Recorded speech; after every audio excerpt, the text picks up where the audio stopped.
subscribe masuk surga. Like, komen cepat kaya.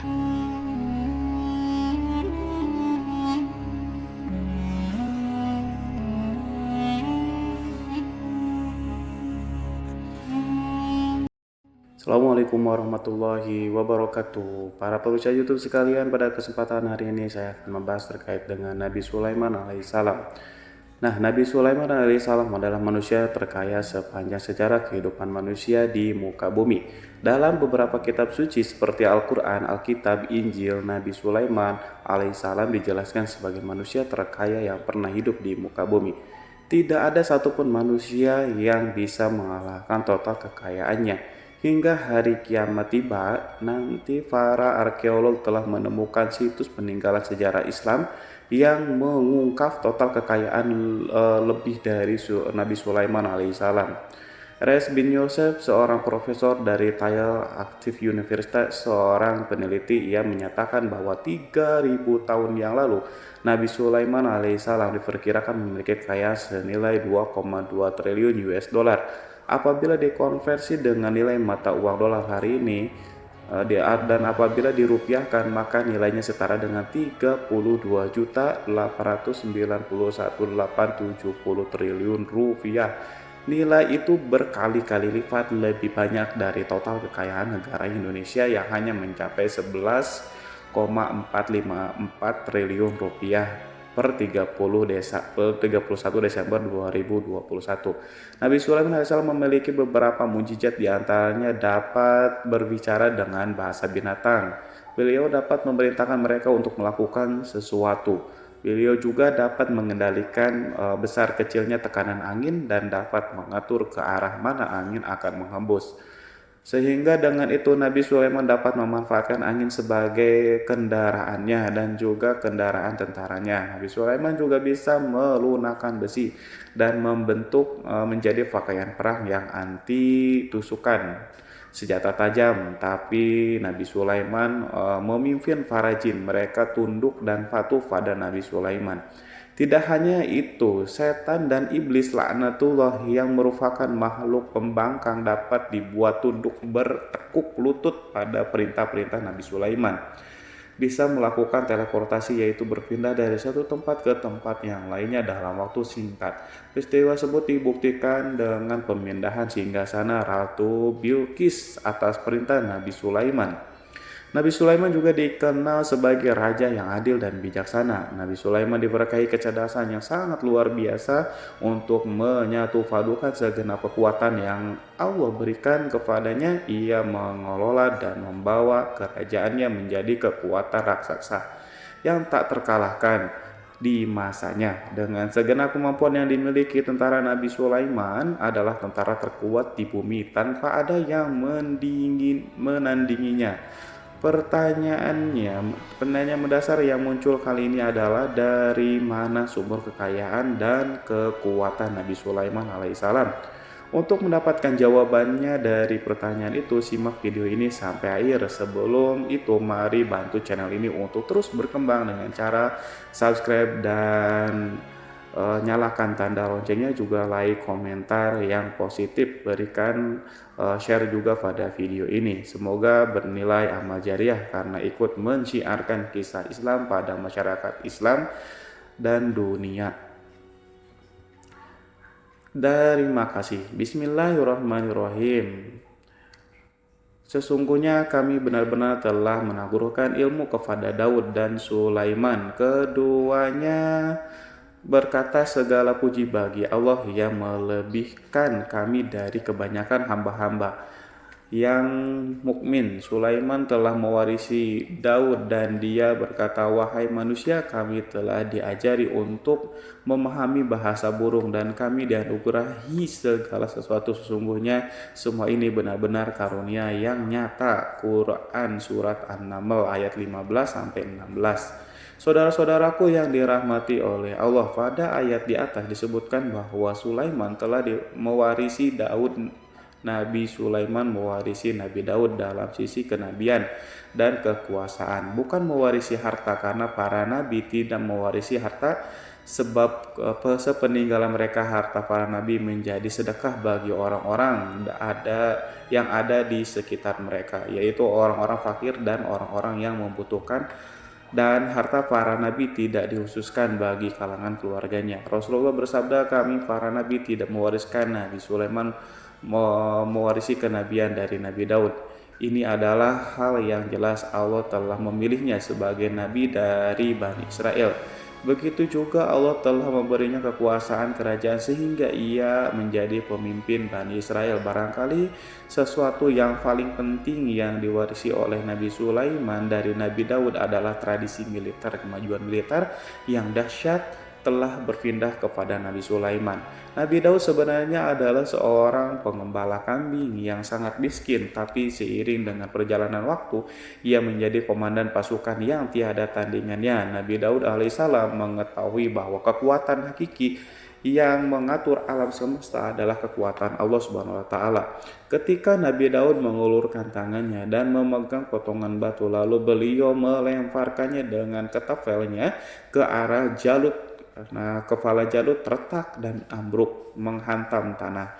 Ini sebagai bentuk demonstrasi kekuatan darinya. Kehadiran Nabi Daud mengubah pasukan Bani Israel di mana mereka sebelumnya lari jika berhadapan dengan musuh, maka kini keberadaan mereka mulai diperhitungkan di masa kehidupan Nabi Daud.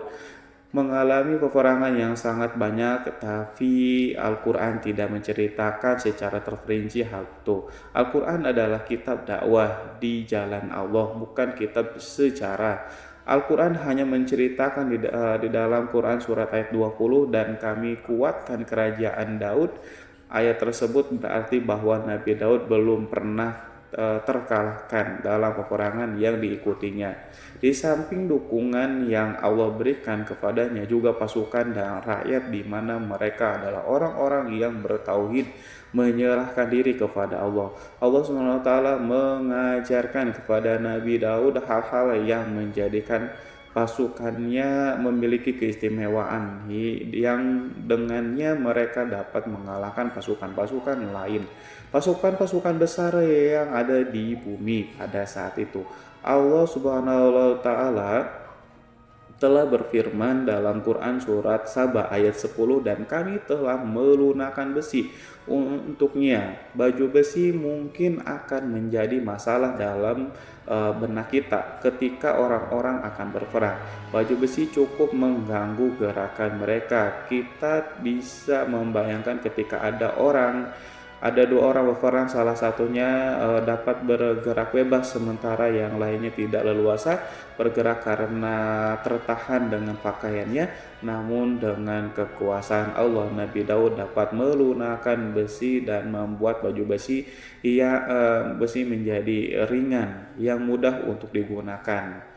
Ini adalah kemajuan penting yang Allah berikan kepada Nabi Daud dan tentaranya. Kemajuan itu kemudian diajarkan dan diwariskan dan dimiliki oleh Nabi Sulaiman alaihissalam. Nabi Sulaiman memiliki pasukan yang dahsyat yang melebihi pasukan manapun di bumi saat itu, atau bahkan mungkin saat ini. Bahkan Allah menambahkan karunia-Nya kepada Nabi Sulaiman yang disebutkan dalam Quran surat An-Naml ayat 16. Dan Sulaiman telah mewarisi Daud, dan dia berkata, wahai manusia, kami telah diberi pengertian tentang suara burung, dan kami diberi segala sesuatu. Sesungguhnya ini benar-benar sesuatu karunia yang nyata. Saudara-saudaraku yang dirahmati oleh Allah, pada suatu hari Nabi Sulaiman alaihissalam mengangkat tangannya berdoa kepada Allah. Berdoa kepada Allah antara hati Nabi dan Allah tidak ada penghalang, tidak ada jarak, tidak ada sekat. Waktu tak ada satu pun dari para nabi yang berdoa kepada Allah.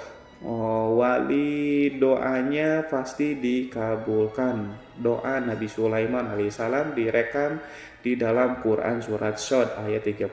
Nabi Sulaiman berkata, ya Tuhanku, ampunilah aku, anugerahkanlah kepadaku kerajaan yang tidak dimiliki oleh seorang pun sesudahku. Nabi Sulaiman menginginkan dari Allah suatu kerajaan yang belum pernah diperoleh oleh siapapun setelahnya. Allah Subhanahu wa taala mengabulkan doa Nabi Sulaiman dan memberinya kerajaan tersebut. Nabi Sulaiman mewarisi kekuasaan, kenabian, hikmah, ilmu dari Nabi Daud alaihissalam. Orang-orang menyebutnya Sulaiman al-Hakim, Sulaiman yang bijaksana. Kebijaksanaan Nabi Sulaiman tidak terbatas pada keadilannya di tengah-tengah manusia yang juga kasih sayangnya kepada mereka. Namun kebajikan Nabi Sulaiman juga berlaku di kalangan burung dan binatang lainnya. Nabi Daud juga mengenal bahasa burung, tetapi Nabi Sulaiman dapat berbicara dengan bahasa burung. Bahkan ia dapat menggantikannya sebagai pembantunya ketika Nabi Daud bertasbih, gunung-gunung dan burung-burung serta binatang buas ikut bertasbih bersamanya. Bahkan angin pun berhenti untuk mendengarkan tasbih itu. Sedangkan Nabi Sulaiman, Allah Subhanahu wa taala memberinya karunia lebih dari itu, di mana binatang-binatang buas tunduk padanya. Begitu juga angin dan burung. Saudara-saudaraku yang dirahmati oleh Allah, Nabi Sulaiman alaihissalam mampu mendengarkan bisikan semut yang berbicara kepadanya kepada sesamanya. Mereka bahkan ia mampu memerintahkan semut tersebut sehingga semut itu menjadi taat pada perintah pasukan Nabi Sulaiman. Nabi Sulaiman memiliki kekuatan yang sangat dahsyat di dunia. Belum pernah ada di dunia ini satu pasukan pun yang memiliki kekuatan seperti itu. Kekuatan Nabi Sulaiman berasal dari beberapa kombinasi yang sangat mengagumkan, sehingga karenanya ia tidak dapat tertandingi. Kekuatan itu terdiri dari manusia, binatang, jin, dan lain-lainnya. Sebagainya kita mengetahui bahwa jin adalah makhluk Allah dan manusia tidak mampu melihatnya atau menghadirkannya atau meminta pertolongan kepadanya. Sedangkan Nabi Sulaiman telah diberi Allah suatu kemampuan untuk menundukkan jin, memperkerjakan mereka sebagai tentara di tengah-tengah peperangan. Bahkan ia mampu menjadikan mereka sebagai pekerja-pekerja kasar di kerajaannya saat tidak ada peperangan. Maka karena itu ketika ada pasukan lain yang mencoba melawan pasukan Nabi Sulaiman, mustahil mereka akan mendapatkan kemenangan. Bahkan pasukan Nabi Sulaiman diperkuat oleh burung-burung. Di pasukan Nabi Sulaiman memerankan tugas penting, yaitu menjadi agen intelijen. Kita mengetahui bahwa peran informasi saat peperangan adalah hal yang penting, dan informasi tersebut pasukan dapat mengetahui keadaan lawannya. Demikian peranan burung pada pasukan Nabi Sulaiman. Ia terbang di tengah-tengah musuh, kemudian ia kembali pada Sulaiman untuk menyampaikan berita tentang keadaan lawannya. Di samping itu, di samping jin, burung Allah juga menundukkan angin untuk Nabi Sulaiman. Nabi Sulaiman dapat memerintahkan angin dan ia mampu untuk menaiki angin tersebut bersama tentaranya. Di dalam Quran surat Shad ayat 36-40 Allah SWT berfirman, "Kami tundukkan kepada angin yang berhembus dengan baik menurut kemana saja yang dikehendaki Sulaiman, dan kami tundukkan pula kepadanya setan-setan, semuanya ahli bangunan dan penyelam, dan setan yang lain yang terikat dalam belenggu. Inilah anugerah kami, maka berikanlah kepada orang lain atau tahanlah untuk dirimu sendiri dan dengan tiada pertanggungjawaban, dan sesungguhnya dia mempunyai kedudukan yang dekat pada sisi kami dan tempat kembali yang baik." Saudara-saudaraku yang dirahmati oleh Allah, juga memberikan kemampuan yang tak seorang pun dari para nabi mendapatkannya, yaitu kemampuan untuk memerintahkan setan-setan adalah satu bagian dari jin. Ia adalah kelompok yang celaka dari bangsa jin. Kelompok ini sebenarnya tidak mampu dikuasai oleh manusia, bahkan jin yang saleh tidak dapat mengatur setan. Adapun Nabi Sulaiman, Allah telah memberinya kekuasaan untuk menundukkan setan dan memperkerjakannya. Mereka bahkan mengikatnya dengan rantai serta menghukumnya jika ia menentang pada perintah setan. Membangun untuk Sulaiman istana-istana dan patung-patung dan alat-alat perang. Bahkan setan-setan itu menyelam di dasar laut untuk mengeluarkan permata dan yakut untuk Sulaiman. Jika ada di antara setan yang menentang perintahnya, maka Nabi Sulaiman alaihissalam mengikatnya dengan rantai. Ini semua menunjukkan kekayaan Nabi Sulaiman dan kekuasaan di mana ia mampu mengatur banyak makhluk di bumi ini. Tentu saja kemampuan itu semuanya adalah atas izin atau kehendak dari Allah Subhanahu wa taala. Sebagai mukjizat dari Allah Subhanahu wa taala berfirman dalam Quran surat Saba ayat 12, dan sebagian dari jin ada yang bekerja di hadapannya di bawah kekuasaannya dengan izin Tuhannya, dan siapa yang menyimpang di antara mereka dari perintah kami, maka kami rasakan kepadanya azab neraka yang apinya menyala-nyala.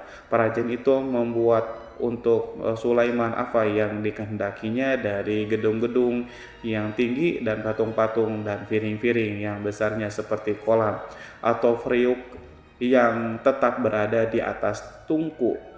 Saudara-saudaraku yang dirahmati oleh Allah, Nabi Sulaiman yang bijaksana adalah penguasa yang tak tertandingi di muka bumi ini.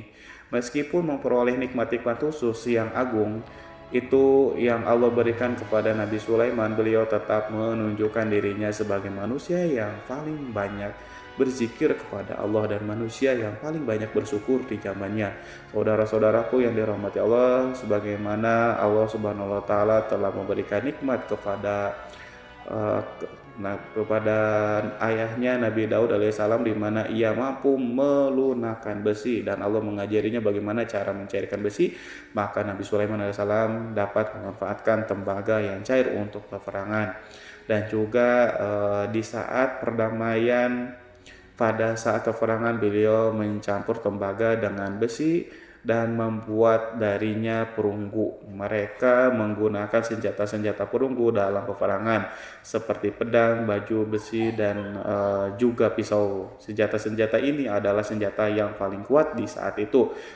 Sedangkan di saat damai, tembaga digunakan untuk membuat bangunan, perhiasan, dan sebagainya. Meskipun Nabi Sulaiman mendapatkan banyak nikmat yang besar ini dan karunia yang khusus, Allah Subhanahu wa taala mengujinya dengan suatu ujian yang dahsyat, ujian yang akan selalu datang kepada seorang hamba yang saleh. Ketika hamba itu mendapatkan kedudukan besar, maka ujiannya pun menjadi besar. Allah Subhanahu wa taala menguji Nabi Sulaiman dengan penyakit. Saudara-saudaraku, ujian yang dialami Nabi Sulaiman diceritakan oleh Fakhrur Razi Sulaiman, diuji dengan suatu penyakit yang keras, di mana bahkan saat itu tidak mampu mengatasi sakitnya Nabi Sulaiman karena saking kerasnya, sehingga para dokter dari kalangan manusia dan jin tidak mampu menghilangkan penyakit itu.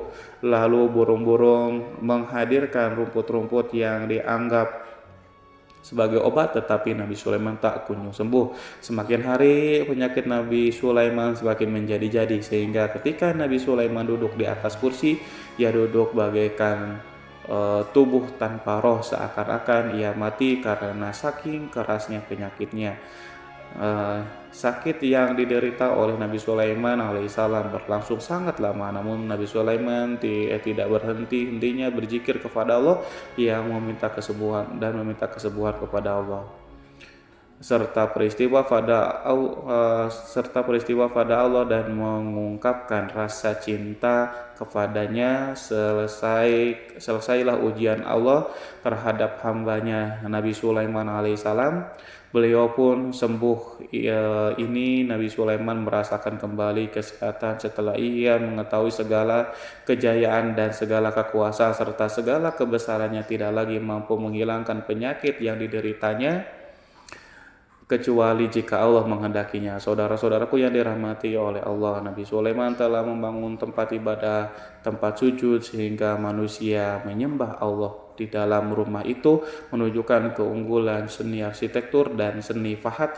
Orang-orang yang membangun rumah itu berjumlah puluhan ribu orang. Tentu setiap kelompok dari mereka memiliki pekerjaan masing-masing. Di antaranya mereka ada yang mencairkan tembaga, di antara mereka ada yang tukang pahat, ada juga tukang ukir, ada juga membelah batu, ada juga yang memotong-motong kayu, ada yang mendatangkan rumput-rumput dari Lebanon, ada juga yang mendatangkan emas dan menjadikannya lempengan-lempengan yang mengkilat untuk menutupi kayu, untuk melapisi dinding. Bahkan dari golongan jin pun membantu membangun rumah tersebut. Tentu sebagai perintah dan bimbingan Nabi Sulaiman, mereka membuat patung-patung yang besar, membuat bejana yang besar untuk tempat makan para tentara dan pekerja, yaitu bejana seperti gunung. Karena saking beratnya dan besarnya, mereka juga membuat tempat-tempat minum yang besarnya seperti kolam. Nabi Sulaiman mengawasi para pekerja dan juga mengurusi masyarakatnya, di mana beliau mengenali program mereka dan berusaha memecahkan. Beliau juga mengawasi pasukannya dari kalangan binatang dan burung. Beliau mengetahui apakah ada sesuatu di antara mereka yang tidak datang, tidak hadir, di mana ia pergi, serta mengapa ia pergi. Nabi Sulaiman menguasai pengetahuan itu. Semua Nabi Sulaiman bukan hanya mengetahui problem tentaranya dari kalangan manusia dan juga tentaranya dari kalangan burung, namun ia juga menunjukkan kasih sayang terhadap semut, di mana beliau mendengar bisikan dan tidak suka untuk menginjakkan. Nabi Sulaiman selalu menundukkan kepalanya ke bumi sebagai bentuk rasa rendah diri dan syukur kepada Allah Subhanahu wa taala. Pada saat itu, hari Nabi Sulaiman berjalan di depan tentaranya dan tiba-tiba ia mendengar suara semut yang berkata kepada teman-temannya dari kalangan semut, yaitu terekam dalam Al-Quran surat An-Nahl ayat 18 sampai 19. Wahai semut, semua masuklah ke dalam sarang-sarangmu agar kamu tidak terinjak oleh Sulaiman dan tentaranya, sedangkan mereka tidak menyadari. Nabi Sulaiman alaihissalam tersenyum mendengar itu, berarti ia berdoa, ya Allah Tuhanku, berilah aku ilham untuk tetap mensyukuri nikmat-Mu yang telah Engkau anugerahkan kepadaku dan kepada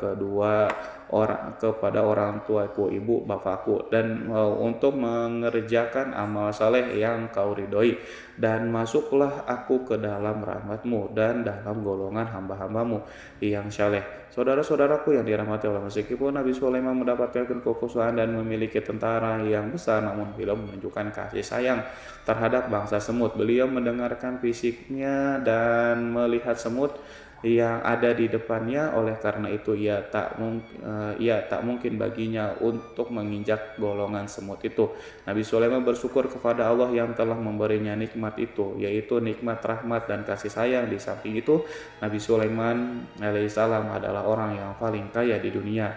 Istananya terbuat dari kayu gaharu yang memiliki bau dan harum. Istananya terbuat dari emas dan terkadang dari kristal. Beliau juga memiliki kursi besar yang terbuat dari emas dan permata.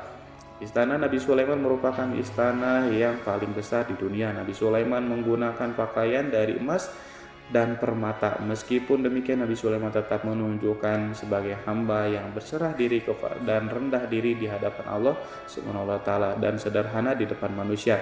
Nabi Sulaiman yang merendahkan dirinya di hadapan Allah, ia selalu sujud kepada Allah sebagaimana ayahnya yang selalu bertasbih kepada Allah. Nabi Sulaiman selalu melantunkan lagu-lagu cinta ilahi dan hanya memuji Allah Subhanahu wa taala. Pada suatu hari Nabi Sulaiman mengeluarkan perintah kepada pasukannya untuk bersiap-siap. Kemudian Nabi Sulaiman keluar dan memeriksa pasukannya satu demi satu. Pasukannya diteliti. Kelompok yang pertama adalah kelompok manusia. Nabi Sulaiman memperhatikan kesiapan mereka, lalu Nabi Sulaiman mengeluarkan perintah kepada mereka. Kemudian Nabi Sulaiman memeriksa kelompok jin dan menyampaikan perintahnya kepada mereka. Beliau memenjarakan jin yang tampak bermalas-malasan. Saat beliau saat bekerja lalu beliau memeriksa binatang dan berkata kepada mereka, apakah mereka sudah makan dengan baik? Apakah mereka tidur dengan nyenyak? Apakah ada yang mengadu pada mereka misalnya karena penyediaan sesuatu atau karena makanan yang tidak layak? Apakah di sana ada yang sakit dan lain sebagainya? Semuanya diperiksa oleh Nabi Sulaiman. Ketika Nabi Sulaiman merasa puas dengan semuanya, Nabi Sulaiman memasuki tenda tempat berkumpulnya para burung. Nabi Sulaiman alaihissalam kemudian memasuki tenda tersebut dan mengamati keadaan di sekitarnya sehingga beliau mengetahui bahwa ada satu burung yang tidak hadir, yaitu burung hudhud.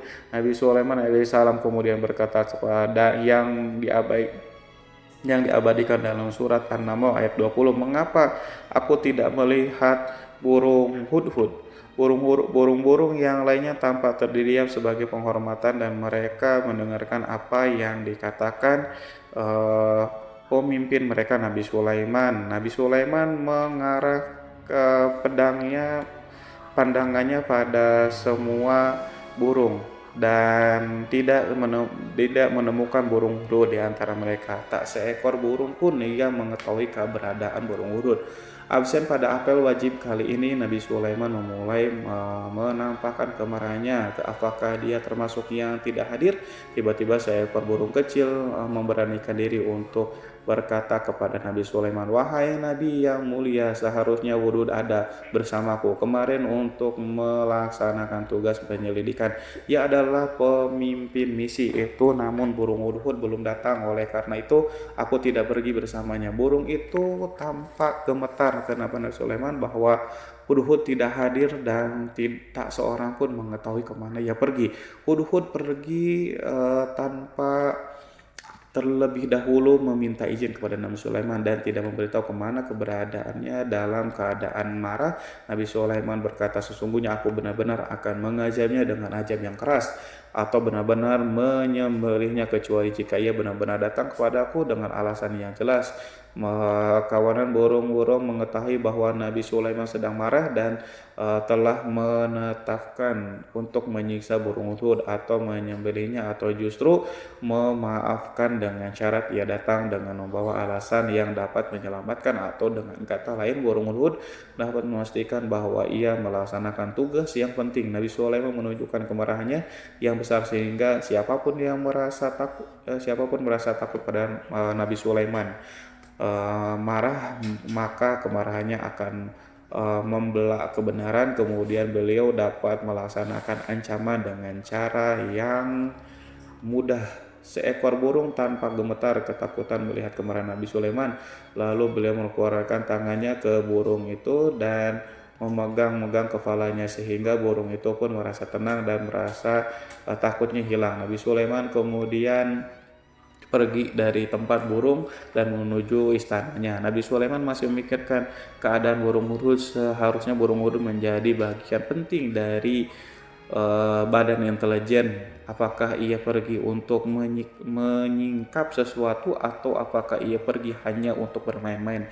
Nabi Sulaiman alaihissalam telah memperhatikan dan mengetahui bahwa burung hudhud adalah seekor burung yang cerdik dan juga fasih berbicara. Terkadang Nabi Sulaiman mendapati burung hudhud sedang bermain-main dan menunda-nunda pekerjaannya. Namun ketika Nabi Sulaiman melihatnya, burung hudhud memahami bahwa perbuatannya tidak benar sebab ia tidak boleh menyampur adukan antara waktu serius dan waktu bermain. Tidak lama setelah itu burung tiba-tiba di tempat para burung-burung yang lain berkata kepadanya, wahai Hud, pergilah engkau ke tempat Nabi Sulaiman. Jika ia mengetahui bahwa engkau telah sampai, jiwamu benar-benar terancam. Mendengar itu burung hudhud segera beranjak. Ia terbang menemui Nabi Sulaiman. Pada waktu itu Nabi Sulaiman sedang duduk bersama tentaranya yang lain. Burung hudhud berdiri. Ia telah mencanangkan untuk memulai pembicaraan dengan Nabi Sulaiman. Sebelum Nabi Sulaiman banyak bertanya kepadanya kemana dia pergi, ia berbagi sebagai bukti bahwa hudhud telah melaksanakan sesuatu tugas yang penting. Dalam Quran surat An-Nahl ayat 22, burung hudhud telah berbicara, aku telah mengetahui sesuatu yang kamu belum mengetahuinya, dan kubawa kepadamu dari negeri Sabah untuk berita penting yang diyakini seakan-akan burung hudhud hendak berkata, aku adalah hudhud yang miskin, tapi aku mengetahui apa yang tidak engkau ketahui, dan aku datang kepadamu dari kerajaan Sabah dengan membawa berita yang sangat penting. Nabi Sulaiman nampak terdiam. Ia menunggu hudhud menyelesaikan kisah yang tertulis dalam Quran surat An-Naml ayat 23 sampai 24. Hudhud berkata, sesungguhnya aku menjumpai seorang wanita yang memerintah mereka dianugerahi segala sesuatu serta mempunyai singgasana yang sangat besar. Aku mendapati dia dan kaumnya menyembah matahari selain Allah, dan setan telah menjadikan mereka memandang indah perbuatan-perbuatan mereka, lalu menghalangi mereka dari jalan Allah sehingga mereka tidak mendapatkan petunjuk. Burung hudhud diam sejenak dan Nabi Sulaiman merasa bahwa hudhud menunjukkan kefasihan lisannya dan berbicara dengan baik kepadanya.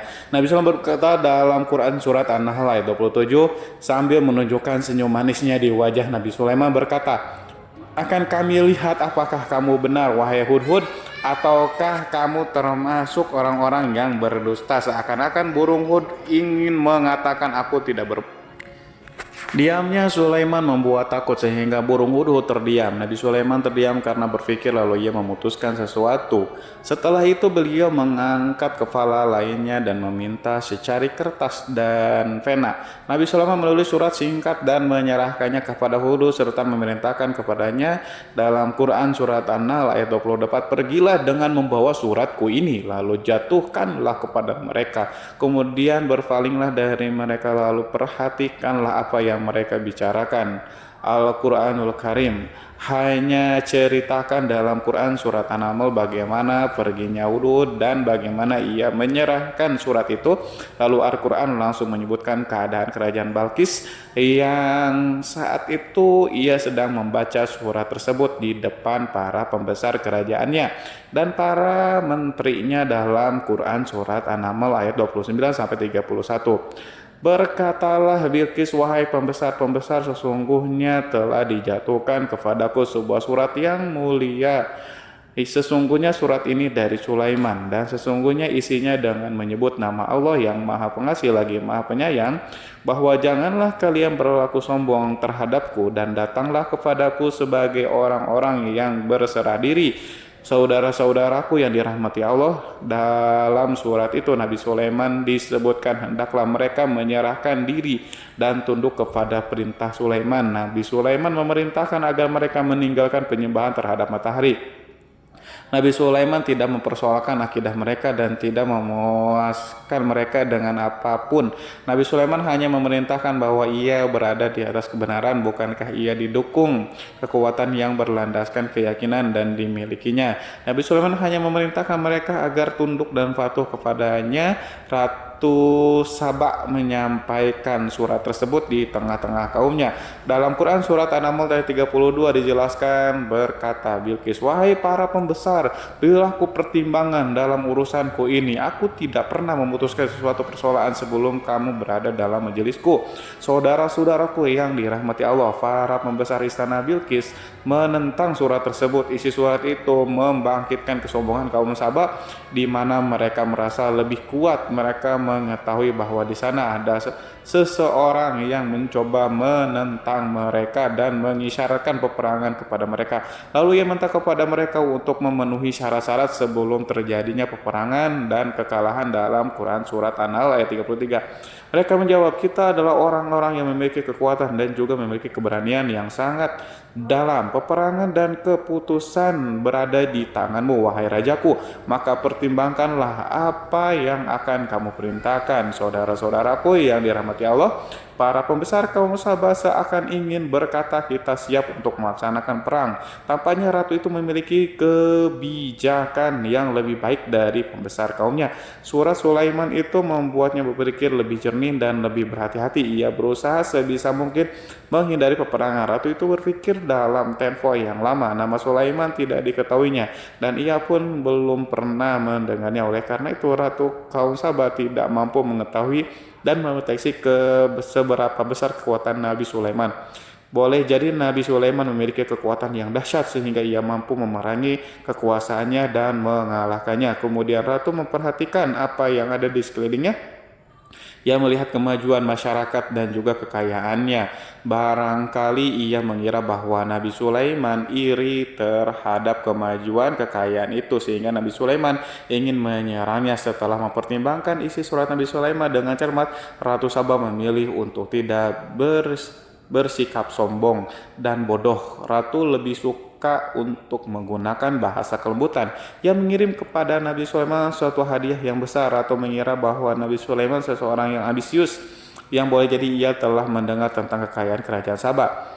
Para utusan pergi dengan membawa hadiah dari Ratu Saba. Ratu berharap agar mereka dapat memasuki kerajaan Nabi Sulaiman dan akan mengetahui kondisi kerajaan. Saat mereka pulang, Ratu ingin mendengar secara langsung dari mereka tentang bagaimana keadaan kaum Nabi Sulaiman dan pasukannya. Setelah mendapatkan informasi yang cukup, maka Ratu Bilqis dapat membuat sesuatu keputusan yang tepat. Ratu menyembunyikan apa yang terlintas dalam pikirannya, lalu ia berbicara kepada pembesar istananya bahwa ia dapat menyingkapi niat jahat Raja Sulaiman.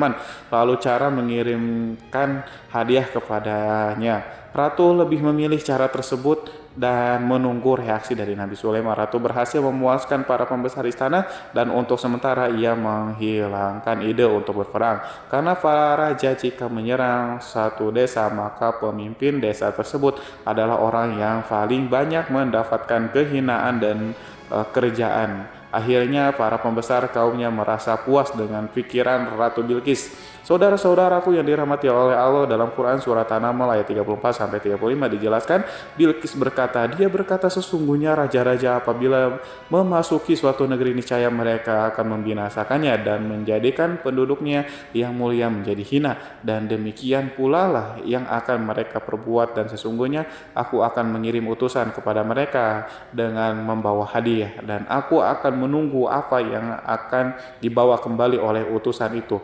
Saudara-saudaraku yang dirahmati Allah, kemudian sampailah hadiah dari Ratu Bilqis kepada Nabi Sulaiman. Para intelijen Nabi memberitahunya bahwa utusan Bilqis datang dengan membawa hadiah. Nabi Sulaiman langsung mengetahui bahwa Ratu Bilqis itu sengaja mengirim orang-orangnya untuk mengetahui atau mendapatkan informasi tentang kekuatannya. Lalu setelah itu ia akan mengambil keputusan atau mengambil sikapnya kepada kerajaan Nabi Sulaiman. Sulaiman segera memanggil semua pasukannya untuk berkumpul. Utusan Bilqis segera memasuki istana. Nabi Sulaiman yang dipenuhi dengan pasukan besar yang bersenjata melihat itu, utusan Ratu Bilqis tercengang dan ia terkejut ketika mereka melihat kekayaan yang mereka bawa tidak ada apa-apanya dibandingkan apa yang ada di sana. Hadiah mereka tanpa tidak berarti, emas yang mereka bawa tanpa tidak memiliki makna. Saat mereka memasuki istana Nabi Sulaiman yang terbuat dari kayu-kayu pohon gaharu, ia mengeluarkan bau yang harum serta dihiasi dengan emas permata. Para utusan Ratu Bilqis berdiri bersama Nabi Sulaiman dan menyaksikan bagaimana Nabi Sulaiman mengendalikan pasukannya. Kemudian mereka mulai berpikir tentang kekuatan dan kualitas pasukan Nabi Sulaiman. Betapa kagetnya mereka ketika melihat di tengah-tengah pasukan itu terdapat singa, burung, dan tentara dari kalangan manusia yang mampu terbang. Mereka pun sadar bahwa mereka di hadapan pasukan yang tiada tersaingi. Demonstrasi pasukan Nabi Sulaiman. Kemudian para utusan ratu dipersilahkan maju ke tempat hidangan makanan. Para utusan itu sangat terkejut ketika melihat berbagai macam makanan dari penjuru dunia ada di depannya, dan di antara makanan itu terdapat pula makanan yang biasa ditemukan di negeri mereka, tetapi mereka melihat bahwa makanan itu memiliki rasa yang lebih istimewa. Selain itu, piring-piring yang ada di depannya mereka dan dijadikan tempat makanannya terbuat dari emas, dan mereka dilayani oleh laki-laki yang berhias dengan emas. Ratu mereka pun tidak mengenakan hiasan itu di meja makanan itu. Terdapat burung, ikan laut, dan berbagai macam daging yang mereka tidak mampu lagi membedakan daging apa itu. Nabi Sulaiman tidak makan bersama mereka, tapi beliau makan dengan menggunakan piring yang terbuat dari kayu. Beliau memakan roti yang kering yang dicampur dengan minyak. Inilah makanan yang dipilih Nabi Sulaiman. Makan bersama mereka dalam keadaan diam. Mereka merasa kehadiran Nabi Sulaiman menciptakan suatu wibawa yang luar biasa. Selesai perjamuan itu, makanan itu sudah selesai. Lalu dengan sangat malu mereka menyerahkan hadiah dari Ratu Bilqis kepada Nabi Sulaiman. Hadiah itu berupa emas. Bagi mereka hadiah itu sangatlah bernilai tinggi, tapi di sini hadiah itu tampaklah kecil di hadapan kekayaan Nabi Sulaiman yang sangat mengagumkan.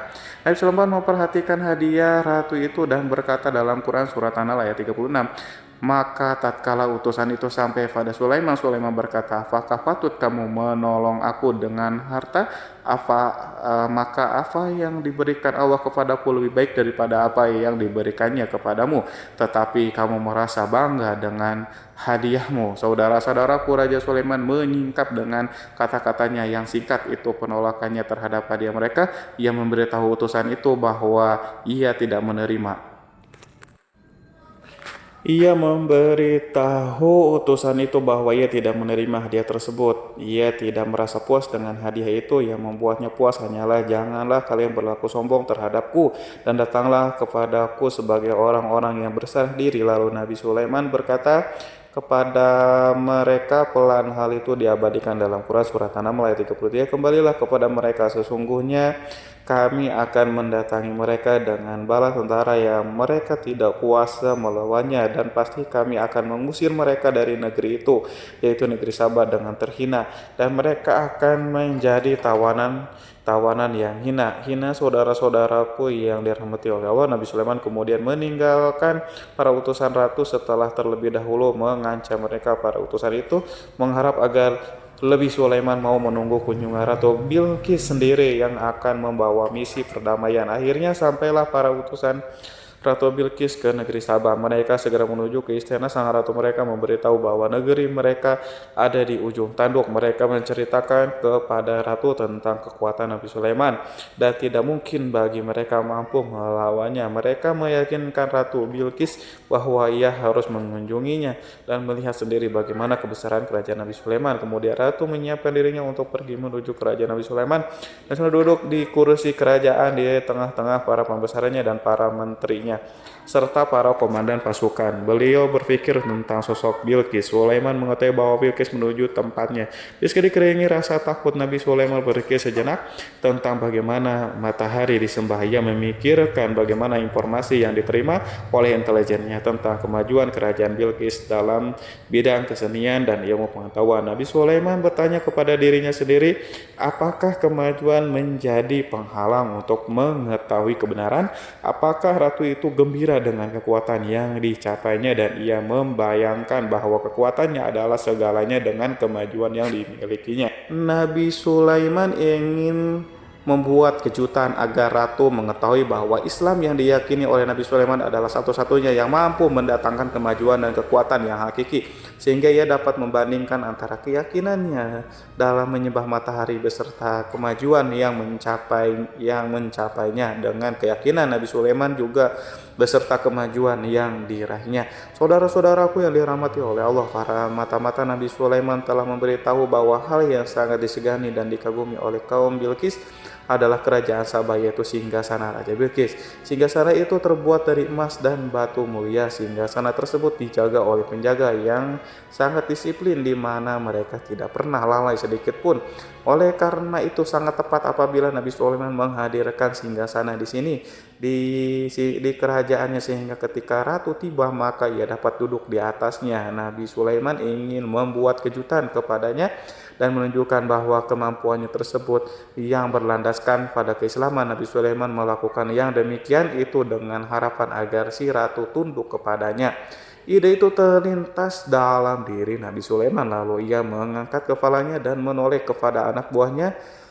Hal itu diabadikan dalam Quran surat An-Naml ayat 36. Wahai para pembesar-pembesar, siapakah di antara kalian yang sanggup membawa singgasananya kepadaku sebelum mereka datang kepadaku? Sebagai orang-orang yang berserah diri, saudara-saudaraku, perhatikanlah ungkapan pikiran Nabi Sulaiman tersebut. Semua pemikirannya berkisar tentang keislaman para penyembah matahari, tentang bagaimana beliau dapat memberikan petunjuk kepada mereka di jalan Allah. Yang pertama menjawab pertanyaan Nabi Sulaiman adalah jin Ifrit dari kalangan jin yang Allah telah menundukkan mereka kepada Nabi Sulaiman. Dalam dalam Quran surah Al-Rahman ayat 39 berkata Ifrit yang cerdik dari golongan jin, aku akan datang kepadamu dengan membawa singgasana itu kepadamu sebelum kamu berdiri dari tempat dudukmu. Sesungguhnya aku benar-benar kuat untuk membawanya lagi. Dapat dipercaya Nabi Sulaiman berdiri dari tempat duduknya setelah 1 jam atau 2 jam, namun jin itu berjanji kepadanya untuk menghadirkan singgasana Bilqis. Sebelum itu istana Nabi di Palestina, sedangkan istana Bilqis terletak di Yaman. Antara singgasana tersebut dengan singgasana Nabi Sulaiman berjarak lebih dari ribuan mil. Barangkali pesawat yang cepat sekalipun yang kita kenal hari ini tidak akan mampu membawa dan mendatangkan di istana itu dalam waktu 1 jam. Tetapi masalahnya di sini berhubungan dengan kekuatan jin yang serba misterius. Nabi Sulaiman alaihissalam tidak mengomentari sedikit pun terhadap apa yang dikatakan oleh Ifrit dari golongan jin. Tampaknya ia menunggu tanggapan lain yang mampu menghadirkan singgasana Bilqis yang lebih cepat dari jin. Nabi Sulaiman menoleh kepada seseorang di sana yang duduk di atas naungan. Hal itu diceritakan dalam Quran surat An-Naml ayat 40. Berkatalah seorang yang mempunyai ilmu dari Alkitab, aku akan membawa singgasana itu kepadamu sebelum matamu berkedip. Maka tatkala Sulaiman melihat singgasana itu terletak di hadapannya, ia pun berkata, ini termasuk karunia Tuhanku untuk mencoba aku.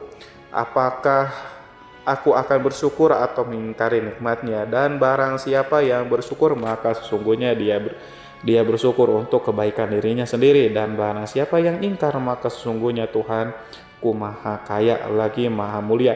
Saudara-saudaraku, belum lama seseorang yang mempunyai ilmu Alkitab itu menyatakan kalimatnya sehingga singgasana itu tiba-tiba ada di depan Nabi Sulaiman yang mampu menghadirkan singgasana itu lebih cepat atau lebih sedikit dari kedipan mata. Ketika mata itu tertutup dan terbuka, Al-Quranul Karim tidak menyingkap kepribadiannya. Seseorang yang menghadirkan singgasana itu Al-Quran hanya menggarisi bahwa orang itu mempunyai ilmu dari Alkitab. Al-Quran tidak menjelaskan kepada kita apakah ia seorang malaikat atau manusia atau jin atau Al-Quranul Karim sepertinya ingin menyembunyikan identitas orang tersebut.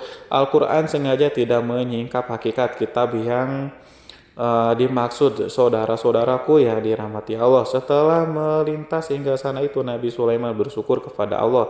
Ia mulai memperhatikan singgasana sang ratu. Singgasana tersebut merupakan simbol pembangunan dan juga kemajuan, tetapi tampaknya ia hanya sesuatu yang biasa saja jika dibandingkan dengan kekuatan dan kekuasaan. Khawatir kebesaran ciptaan yang dibuat oleh manusia dan jin di kalangan Nabi Sulaiman memikirkan dalam tempo yang sangat lama singgasana Ratu Bilqis itu. Kemudian beliau memerintahkan agar singgasana itu diperbaiki sehingga saat Ratu Bilqis datang, lebih Sulaiman akan memujinya. Apakah Ratu Bilqis dapat mengenali singgasananya ataukah tidak? Di dalam Al-Quran surat An-Naml ayat 21 Nabi Sulaiman berkata, ubahlah baginya singgasana maka kita akan melihat apakah dia mengenal ataukah dia termasuk orang-orang yang tidak mengenalnya. Saudara-saudaraku yang dirahmati Allah, Sulaiman memerintahkan agar dibangun istana yang akan digunakan untuk menyambut Ratu Bilqis. Nabi Sulaiman memilih tempat di laut dan ia memerintahkan agar dibangun suatu istana di mana sebagian besarnya terdiri dari air laut. Nabi Sulaiman memerintahkan agar lantainya itu terbuat dari kaca yang tebal dan kuat, sehingga orang-orang yang berjalan di atas istana itu akan dapat melihat di bawahnya ada ikan-ikan yang berwarna-warni yang berenang-renang, dan mereka akan melihat rumput-rumput laut yang bergerak-gerak. Akhirnya terselesaikan pembangunan istana itu. Saking bersihnya kaca lantai sehingga tampak di sana tidak ada kaca. Burung Hud memberitahu Nabi Sulaiman bahwa Bilqis telah sampai di dekat kerajaannya. Kemudian Ratu Bilqis datang.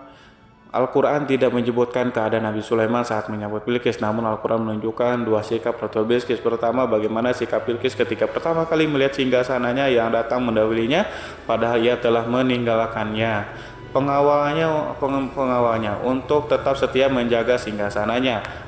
Keadaan kedua adalah keadaan di depan istana yang dibangun untuk penyambutan Ratu Bilqis. Istana penuh dengan permata yang berenang di bawahnya ikan-ikan.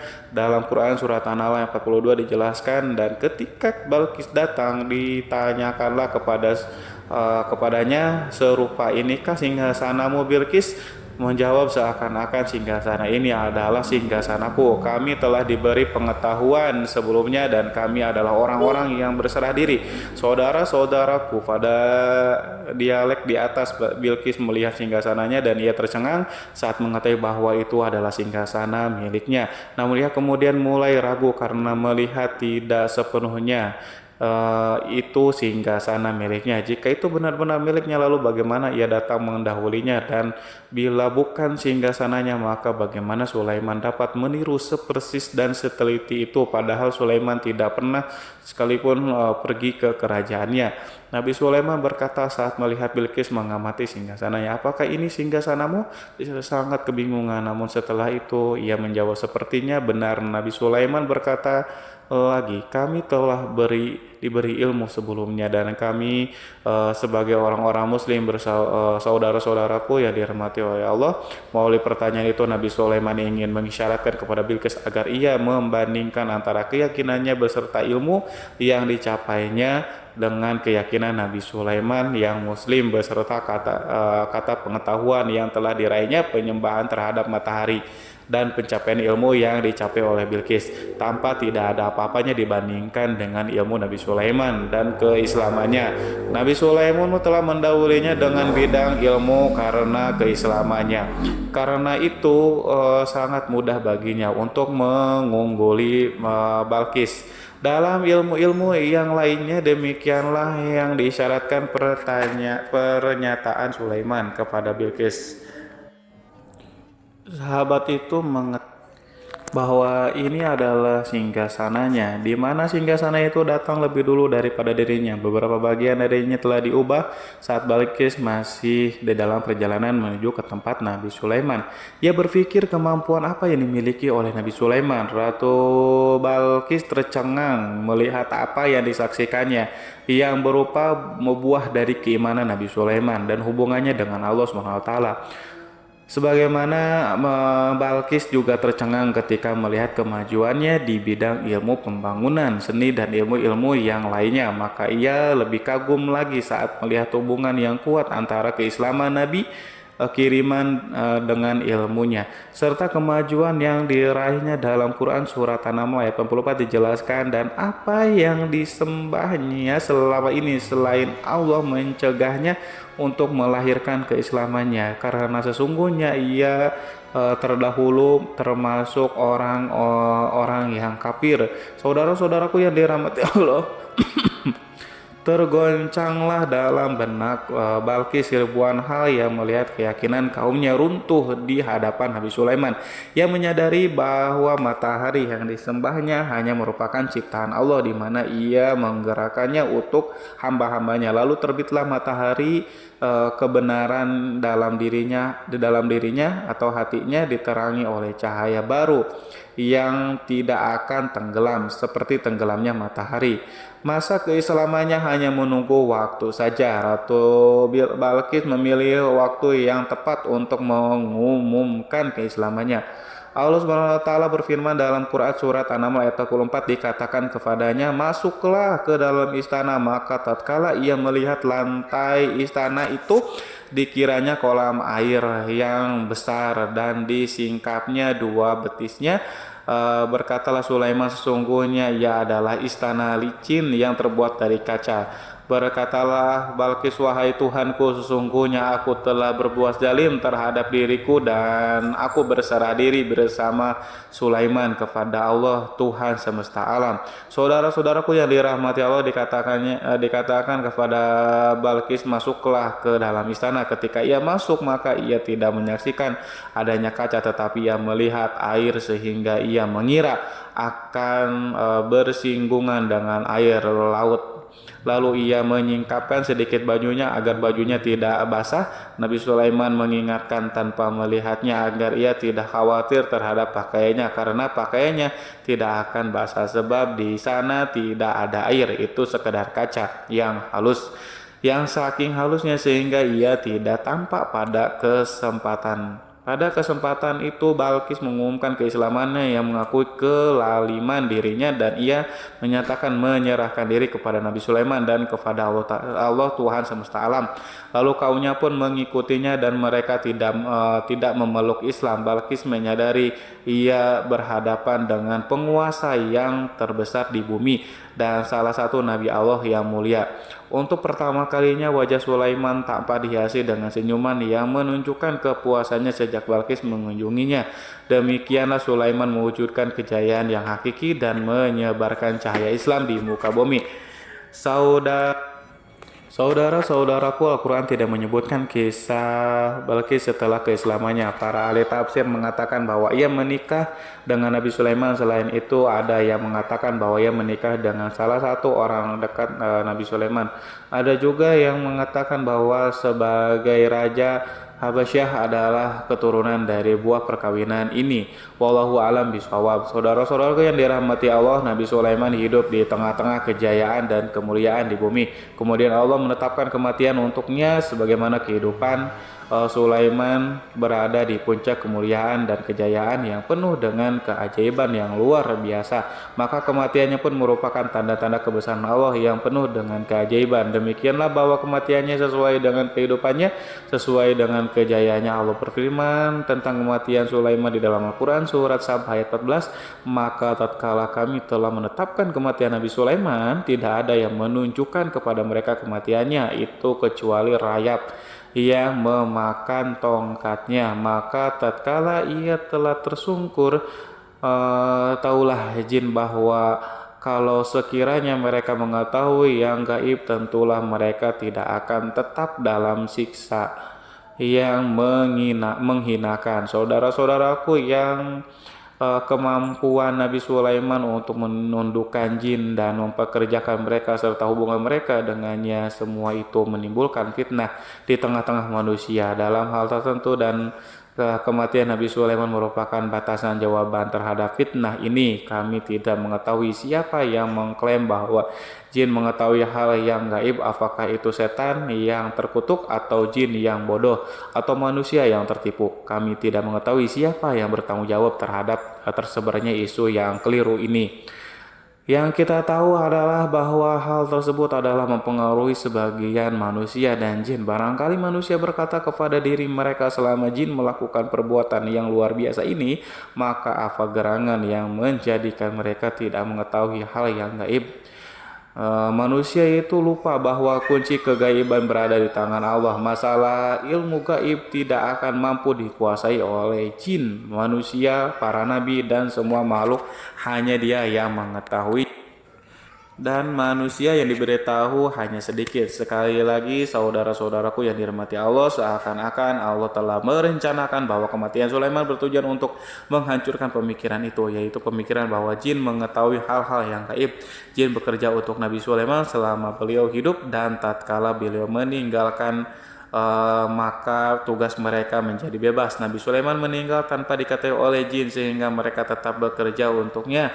Mereka tetap mengabdi kepada Sulaiman. Seandainya mereka mengetahui hal yang gaib, niscaya mereka tidak meneruskan pekerjaannya.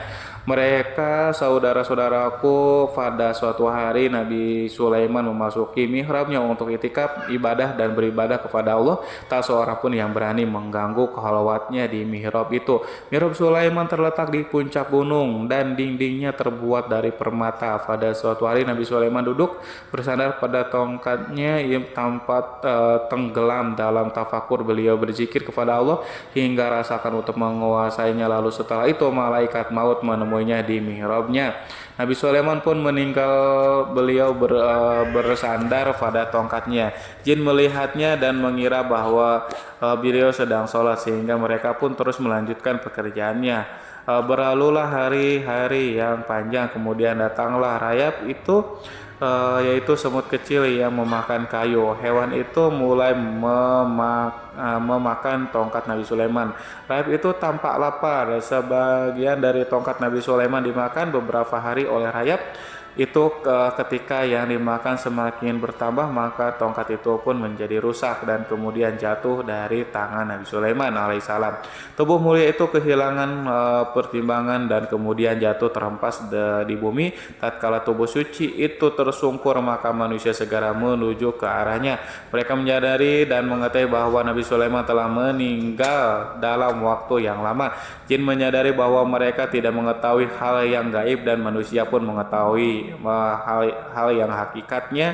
Ini seandainya jin mengetahui hal yang gaib, niscaya ia tidak akan meneruskan siksa yang hina. Mereka tidak akan bekerja kepada Sulaiman. Demikianlah Nabi Sulaiman alaihissalam meninggal dalam keadaan duduk dan salat timiranya. Lalu berita itu tersebar bagaikan api di bumi. Manusia, burung, dan binatang buas mengantarkan jenazah Nabi Sulaiman. Sekawanan burung tanpa sedih dan menangis. Semua makhluk bersedih. Akhirnya tak seorang pun mengetahui bahwa burung di bumi